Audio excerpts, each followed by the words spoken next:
managing greed biases, and oftentimes on the show, really over the last couple of years, we've talked quite a bit about some of the psychological forces that go into making investing decisions, neuroeconomics, behavioral finance, this whole field that really boils down to investors understanding and being able to mitigate fear and greed when it comes to trading decisions and investing decisions. One that we talk about quite a bit is this overconfidence effect, where if you have success in trading, oftentimes that can lead an investor to take on more risk.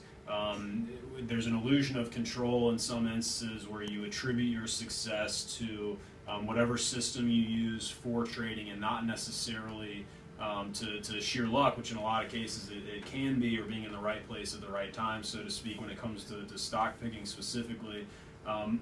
One way to mitigate that is simply to think about your failures as well as your successes, and kind of bring yourself back down to earth. I know that might sound foreign to some people, but basically recognize the overconfident behaviors that you've got. And one example that I often talk to listeners who call in about, or the clients that we see in our day jobs, is overconfidence is rampant, and it's everywhere. And if you there's one poll, and I can't source who did the poll, but it was a poll of drivers asking who among you thinks that you're above average drivers. Well, 80% of people out there think they're above average drivers, of course, right? Because the other guy is the one who cuts you off, not it's never vice versa. Well, of course, statistically, 80% of people can't be above average drivers. That's just impossible. But that's an example of overconfidence really being everywhere in our lives, and we attribute oftentimes our success to only what we're responsible for, and oftentimes we'll attribute a lack of success or a negative outcome to other parties or other confluence of other factors. Another thing I talk about is that part of managing greed biases is understanding that there's no crystal ball. You can do all the investment research in the world, you can talk to the brightest minds, get their trading strategies, their investing strategies, but you have to understand that there is no crystal ball. No one can predict where the market's going to go in the near term.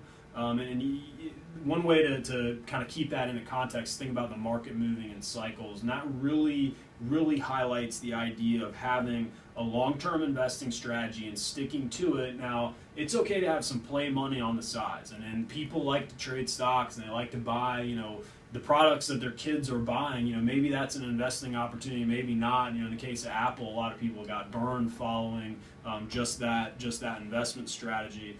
But stick with the long-term disciplined approach for the bulk of your assets. If you're not going to take the time to be a fully educated and informed do-it-yourselfer, then trust the services of an investment advisor that can be a professional investment manager for you, and they can do that. They can provide that service in the context of your big picture and holistic financial plan. We talked about it a little bit here over the course of this last year, but when it comes down to picking an advisor, there's a lot of things you've got to worry about. One of the things that I would coach most people on is do your research. Don't ever let someone in financial services sell you on something, or create a sense of urgency where you have to act now. An investment advisory relationship should be for the long haul.